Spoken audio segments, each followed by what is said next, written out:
ప్రభువునందు ప్రియ దేవుని బిడ్డలారా, దయచేసి మీ పరిశుద్ధ బైబిల్ గ్రంథాన్ని తెరవండి. నేను గత దినము మీ ఎదుట ఉంచిన వాక్యములో నుండి మరికొన్ని మాటలు మీతో మాట్లాడాలని ఆశిస్తున్నాను.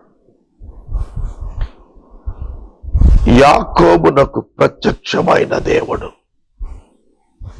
ఎవరు? యాకోబునకు ప్రత్యక్షమైన దేవుడు ఎవరు? నిచ్చెన కొన ఆకాశమున, మరి ఒక కొన భూమిపై. ఈ నిచ్చెన భూమిని ఆకాశాన్ని కలుపుతోంది. అది ఉట్టి ఆకాశం కాదు, పైన యెహోవా నిలిచి ఉన్నాడు. యెహోవా నిలిచి ఉన్నది పరలోకము. యెహోవా నిలిచి ఉన్నది పరలోకము. నిచ్చెన యొక్క రెండవ కొన భూమిపై ఉన్నది. అనగా దేవుడు పరలోకమునకు భూలోకమునకు మధ్య తన యొద్దకు ఎక్కి వచ్చేట్లు ఒక మార్గం ఏర్పరిచాడు. పరలోకంలో దేవదూతలు ఉన్నారు. వారు భూమి మీద దేవుని యొక్క బిడ్డలకు సేవ చేయటానికి వరుస్తూ ఉంటారు. కనుక పరలోకం నుండి భూలోకానికి, భూలోకం నుండి పరలోకానికి దేవుడు కనపరిచిన ఒకే ఒక మార్గం ఆ నిచ్చెన. నిచ్చెన పైన యెహోవా, నిచ్చెన క్రింద భూమి. యెహోవాకు మార్గము ఈ నిచ్చెన. యోహాను సువార్తలో యేసుక్రీస్తు ప్రభువారు చాలా స్పష్టంగా నతానీయేలుతో మాట్లాడుతున్నప్పుడు చెప్పినటువంటి మాట. నతానీయేలు ఏ కపటము లేని యూదుడు, ఏ కపటము లేని యూదుడు. దేవుడు పట్ల అతడు భయభక్తులు గలవాడు. ఇశ్రాయేలీయులలో అతని వంటి వాడెవ్వడు లేడు. అంతటి గొప్ప పేరుగాంచిన వాడు. అతడితో ప్రభు మాట్లాడుతూ యోహాను సువార్త 1వ అధ్యాయం 50-51 వచనాలు. అందుకు యేసు, ఆ అంజూరపు చెట్టు కింద నిన్ను చూచితినని చెప్పి నేను ఉన్నందున నీవు నన్ను నమ్ముచున్నావా? వీటికంటే గొప్ప కార్యాలు చూస్తావు.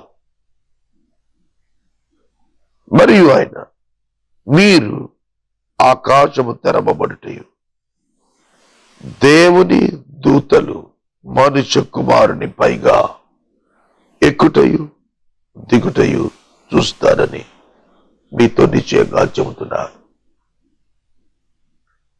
దేవుని కుమారుని మీదుగా దూతలు ఎక్కుచ్చు దిగుచ్చు ఉంటారని మీరు చూస్తారని నిశ్చయముగా చెబుతున్నారు.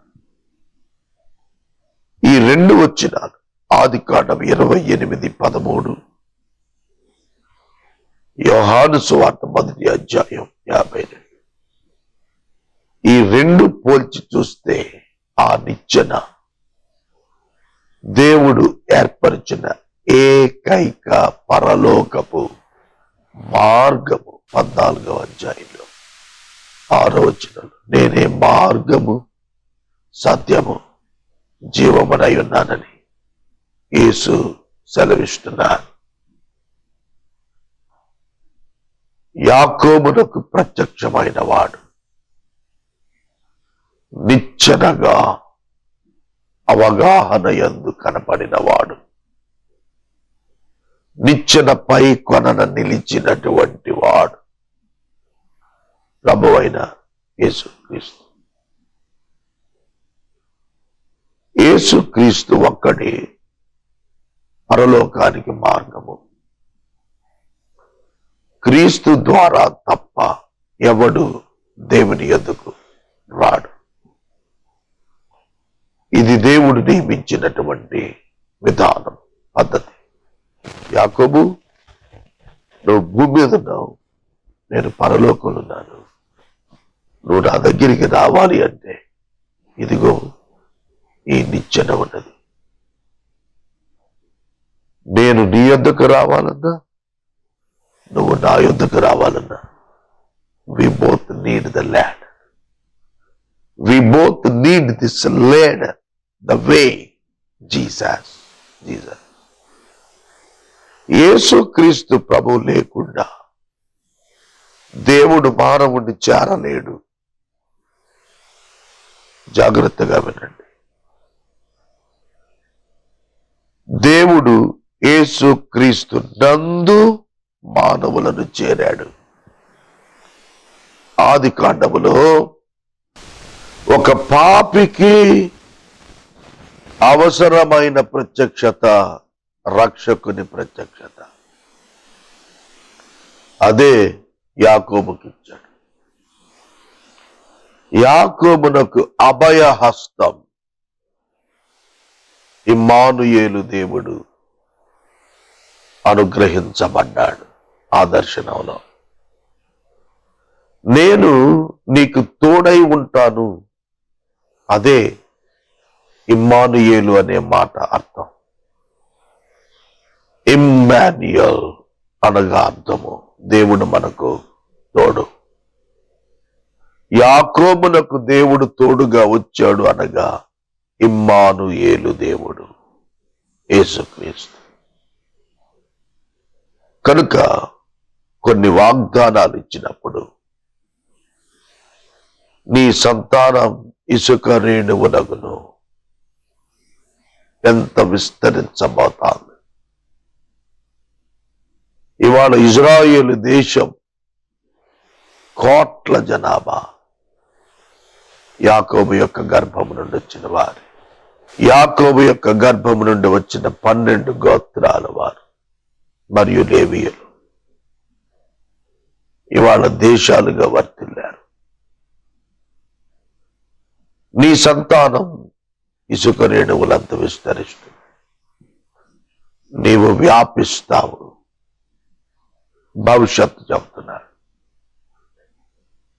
భవిష్యత్తు చెప్పగలిగిన వాడు ఒక్క దేవుడు మాత్రమే. మనుషులకు భవిష్యత్తు చెప్పగలిగిన వాడు దేవుడు మాత్రమే. రేపేమీ సంభవించునో మీరు ఎరుగురు అన్నాడు ప్రభు. ఇంక్లూడింగ్ ద సాతానుకు కూడా భవిష్యత్తు తెలియదు. ఇంకో క్షణంలో ఏం జరుగుతుందనేది అపవాది కూడా తెలియదు. అదొక్క దేవునికే తెలుసు. ఆ దేవుడు యాకోబుతో మాట్లాడుతున్నాడు. మన అనుదిన జీవితాన్ని కూడా ఆయన ప్రొటెక్ట్ చేస్తాడు. ఒక్క మాటలో చెప్పాలంటే మన ప్రక్కన కనిపించకుండా నిలబడి ఉంటాడు. మన మధ్యన కూర్చొని వింటూ ఉంటాడు. We have experienced this. మేము దీన్ని చూచాం. నేను ఒక ప్రయాణానికి వెళ్ళాలి.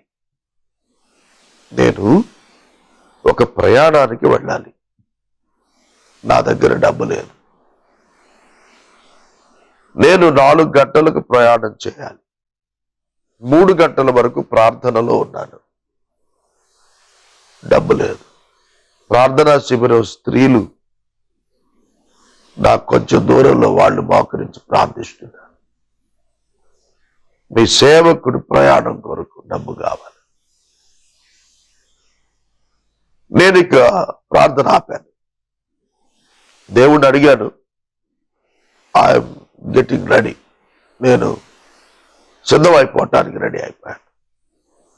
4 గంటలకు ప్రయాణం, 3 గంటల వరకు ప్రార్థనలో ఉన్నాను. డబ్బు ఎక్కడి నుంచి వస్తుంది? గంటలో నేను భయపడ్డాను. దేవా, నా ప్రార్థన వింటున్నావు, నా ప్రక్కనే ఉన్నా. మానవ మేధస్సుకు అందనివి ఉంటాయి. ఆయన తన వశమున మనుషులను ఉంచుకొని నడిపిస్తాడు.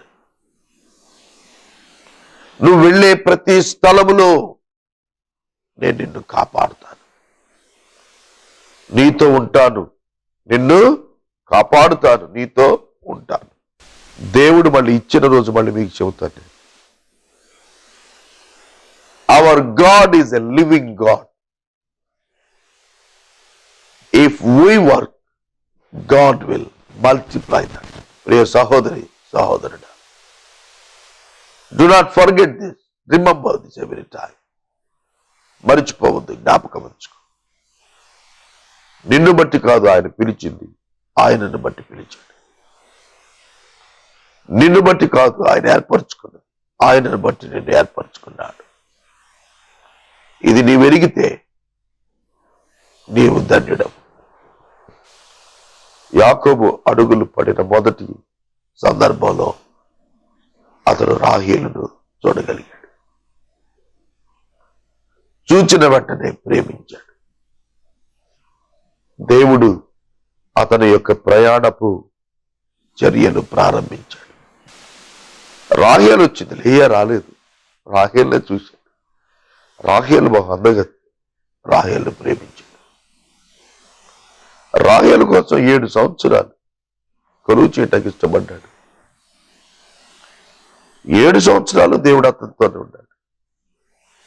లాబాను మోసం చేసి లేయానిచ్చాడు. మరో 7 సంవత్సరాలు నా దగ్గరుండు, రాహేలు కూడా ఇస్తాడు. యాకోబును బట్టి లాబాను యొక్క మందలు ఆశీర్వదించాడు. ఇది తెలుసుకున్నాడు లాబాను. అంతే, యాకోబును మోసం చేసి ఇంకొక 7 ఏళ్ళు ఉంచుకున్నాడు. బిడ్డల కొరకు ఇంకో 7 ఏళ్ళు ఉండమన్నాడు. నియర్లీ 20 to 21 years యాకోబు యొక్క ప్రశస్తమైన కాలము, నడి వయస్సు అక్కడ గడిచిపోయింది. 60 సంవత్సరాలు మనకు రిటైర్మెంట్. 60 years గవర్నమెంట్ లో మనకు రిటైర్మెంట్. ఒక మాటలో చెప్పాలంటే యాకోబు పద్దనరాములో హారానులోనే రిటైర్ అయిపోయాడు. 40 ఏళ్లకు వివాహం, 20 ఏళ్ళు అక్కడే ఉన్నాడు. 60 సంవత్సరాలు వచ్చి లోకంలో రిటైర్ అయిపోయినట్టు. But the god's journey started there only. Where the world declares the retirement for you, there god can give you the service at the beginning of the service. యాకోబు మామగారి మందలకు వేరవ్వాలని ఆ చువ్వలు కట్టినప్పుడు చారలు కలిగినవి, మచ్చలు కలిగినవి సెపరేట్ చేశాడు. ఎక్కడా కూడా జరగదది.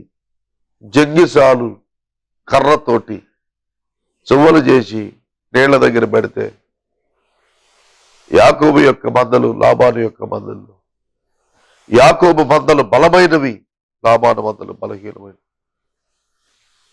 బలహీనమైనవి చూలు కట్టినప్పుడు లాబానికి వెళ్ళేట్లుగా, బలమైనవి చూలు కట్టినప్పుడు యాకోబుకు వచ్చేటట్లుగా దేవుడు చేశాడు. యాకోబు చేసిన ప్రతి పనిలో దేవుడు ఫలింపించాడు. దేవుడు ఫలింపించాడు. నీవు చేసే ప్రతి పనిలో దేవుడు ఫలింపిస్తాడు. దేవుడు ఫలింపు ఇస్తాడు. దేవుడు ఫలింపిస్తాడు. The presence of God only makes difference in our life. నా జీవితంలో అంతే. నాకు వేదాంత విద్య లేదు. 6,000 పైగా ప్రసంగాలు చేశాను. చెప్పిన ప్రసంగం చెప్పుకుంది. దేవుడు కృపనిచ్చాడు. కార్యక్రమం ఆగకుండా వెళుతాను. Because of the presence of God is with me and Jesus is with me. ఈ సమయంలో నేను మనవి చేస్తున్నాను, వాక్యం వింటున్నారు కదా, మీ జీవితాల్లో కూడా ఆయన తోడు ఉండటం మీకు ధన్యకరం. You just accept him as he is. ఆయన ఉన్న పాటున నీవు అంగీకరించు. యాకోబు అంగీకరిస్తున్నాడు, దేవా నీవు చెప్పినట్లు నాకు జరిగితే నేను నీకు మందిరాన్ని కడతానంటున్నాడు.